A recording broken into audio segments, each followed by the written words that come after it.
Bismillahirrahmanirrahim. Assalamualaikum warahmatullahi wabarakatuh. Alhamdulillah, jumpa lagi dengan pelajaran pendidikan agama Islam dan budi pekerti kelas 4 SD. Kali ini kita akan membahas tentang pelajaran yang kedua, beriman kepada Allah dan Rasulnya, dalam submateri beriman kepada Rasul Allah Subhanahu wa Ta'ala dalam materi pendidikan agama Islam kelas 4 SD. Baik, sebelum kita memulai materi kali ini, terlebih dahulu mari kita berdoa agar kita diberi ilmu yang manfaat dan dijadikan anak yang soleh. Berdoa mulai. Bismillahirrahmanirrahim. Rabbi zidni ilma warzuqni fahma waj'alni minas sholihin. Amin ya rabbal alamin. Anak-anak, siapa nabi atau rasul itu? Ini pertanyaan yang menarik. Nah, nabi atau rasul adalah manusia laki-laki yang dipilih oleh Allah untuk mengemban tugas suci dan menjadi contoh bagi manusia lainnya. Di samping itu, tentu bagaimana pengertian kita beriman kepada nabi atau rasul? Iman kepada nabi dan rasul artinya meyakini bahwa Allah mengutus para nabi dan rasulnya ke dunia ini untuk menyampaikan risalah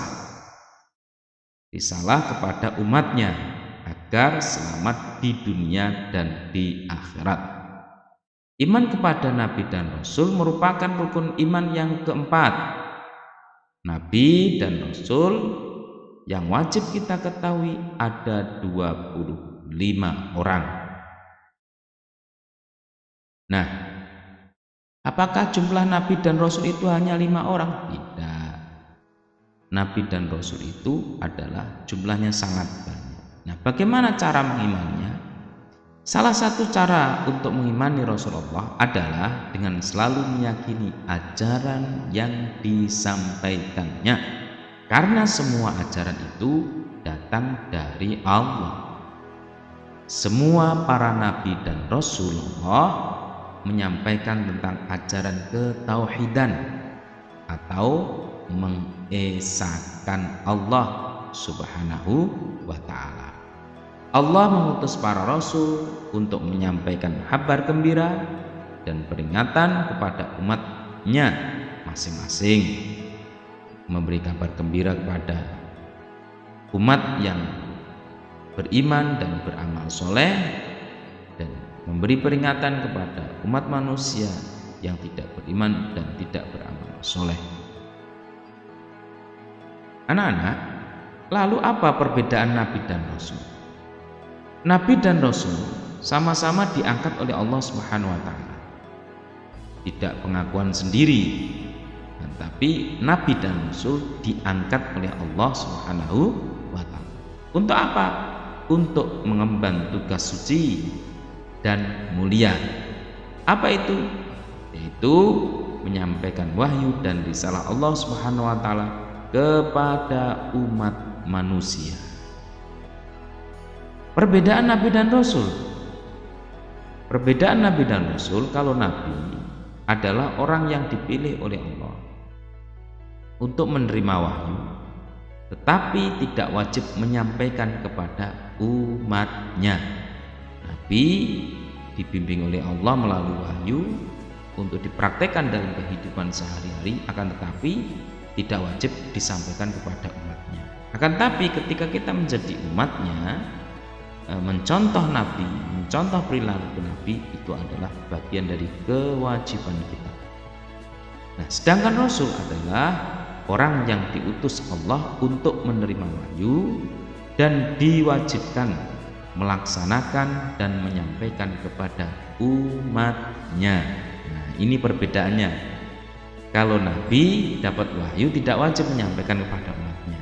Kalau rasul dapat wahyu dan wajib menyampaikan kepada umat. Kan tapi beliau-beliau ini, nabi dan rasul ini adalah orang-orang yang dipilih oleh Allah Subhanahu wa taala. Sama-sama mendapatkan wahyu dari Allah, tetapi punya porsi yang berbeda. Nah, nama-nama para nabi dan rasul, jumlah nabi dan rasul sangat banyak, bahkan mencapai ribuan. Tetapi yang wajib kita ketahui nama-namanya ada 25 nama yang wajib kita ketahui sebagai umat muslim. 25 nama nabi atau rasul. Semua nabi dan rasul diutus untuk umat tertentu. Nabi Ibrahim pada umatnya, Nabi Nuh hanya kepada umatnya, Nabi Musa hanya kepada umatnya, Nabi Isa hanya kepada umatnya, kecuali Nabi Muhammad SAW yang diutus untuk seluruh umat manusia dan alam semesta. Samping itu, Nabi Muhammad SAW sebagai penutup para nabi dan rasul yang ada kalanya disebut Khatamul Anbiya wal Mursal. Maksudnya apa? Ketika ada manusia mengaku sebagai nabi, mengaku sebagai rasul, setelahnya Nabi Muhammad SAW itu disebut pendusta alias bohong. Maka Nabi Muhammad SAW sebagai Khatamul Anbiya wal Mursalin. Baik anak-anak, lalu apa saja siapa-siapa nabi atau rasul yang wajib kita ketahui? Ada 25 nabi itu. Satu, Nabiullah Adam alaihissalam. Yang kedua, Nabiullah Idris alaihissalam. Yang ketiga, Nabi Nuh alaihissalam, Nabi Hud alaihissalam. AS ini singkatan alaihissalam ya. Yang kelima, Nabi Soleh alaihissalam. Yang keenam, Nabi Ibrahim alaihissalam. Yang ketujuh, Nabi Lut alaihissalam. Kedelapan, Nabi Ismail alaihissalam. Kesembilan, Nabi Ishak alaihissalam. Yang kesepuluh, Nabi Yakub alaihissalam.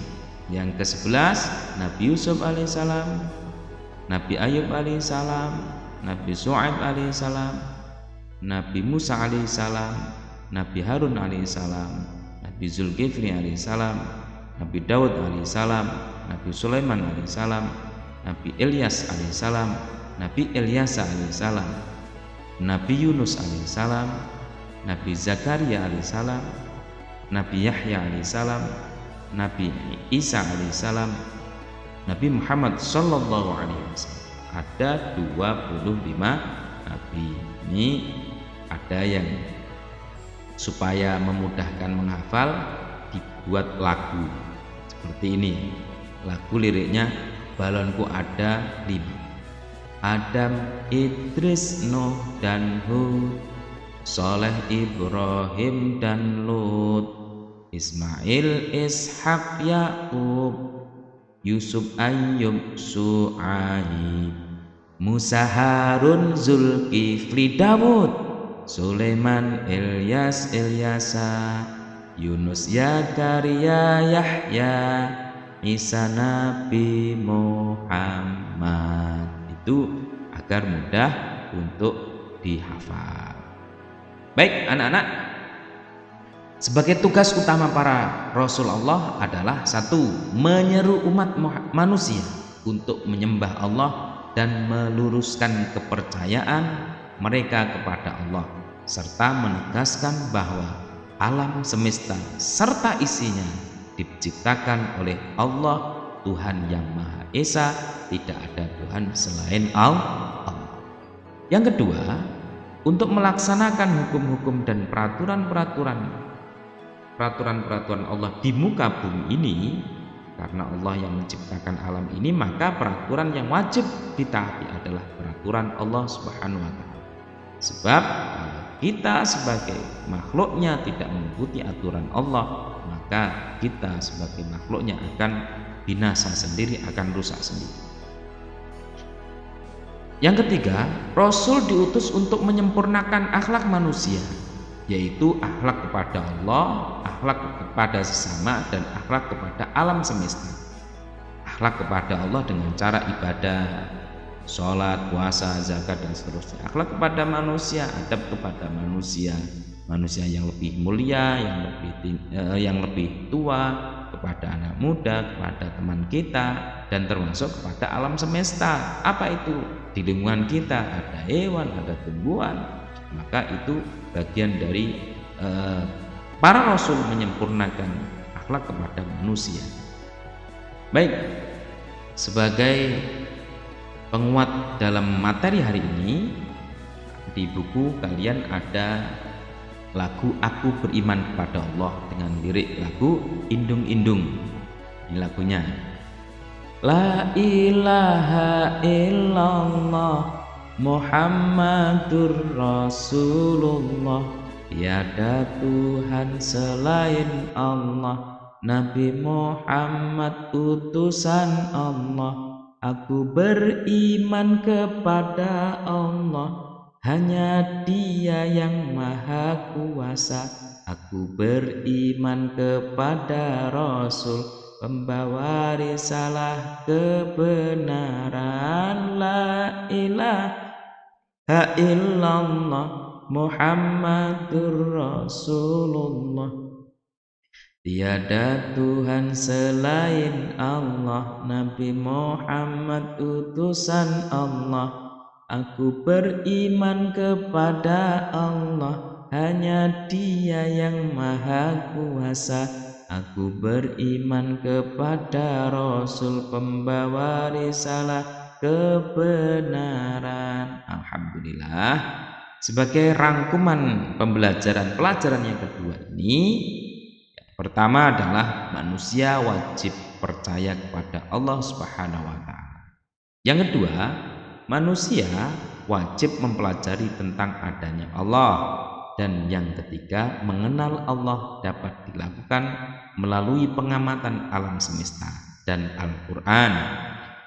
Yang keempat, semua benda, baik benda hidup maupun benda mati, adalah ciptaan Allah.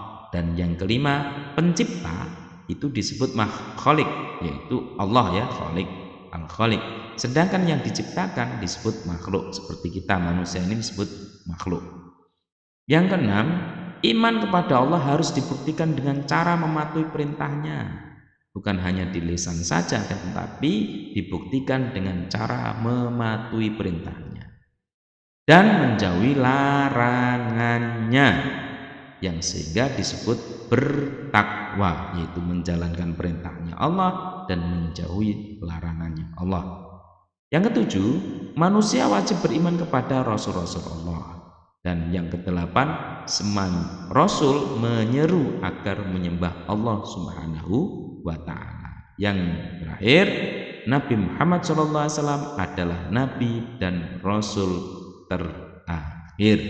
Nah, anak-anak, semoga materi kali ini sebagai penutup materi pelajaran yang kedua, kalian bisa belajar mandiri, mengulang-ulang menyimak video ini ataupun di buku, ataupun mencari bahan materi yang lain yang mengenai tema di pelajaran yang kedua ini. Setelahnya ini silahkan kalian melakukan latihan soal di link tugas yang Pak Guru sediakan. Terima kasih. Assalamualaikum warahmatullahi wabarakatuh.